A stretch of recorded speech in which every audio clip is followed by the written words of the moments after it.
હજી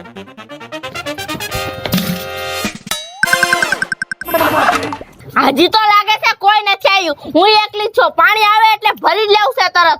એક તો ઉનાળો છે, એમાં 1 કલાક પાણી આવે અને એમાંય બધું બાયું ભાગી ભાગીને હાવ હાંડા ને ગાગરું ને ડોયલું ને લઈને પગી જાય. ઓ બાપા, મારી બેટી મારી પાછી તો તૈયાર આવ્યું કે હાવ ધક્કા મારીને ગરી જાય અને પાણી ભરીને વ્યૂ હોતો જાય. બોલ, અને આપણે રહી જાય. કેવું કહેવાય?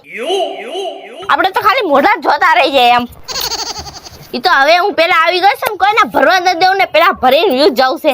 એક તો ઉનાળો એવો, તડકો એવો, અત્યારે તો આ દરિયો ખારો હોય ને એટલે નકર દરિયો ખાલી થઈ જાય એમ છે. એટલી પાણીની જરૂર પડે છે.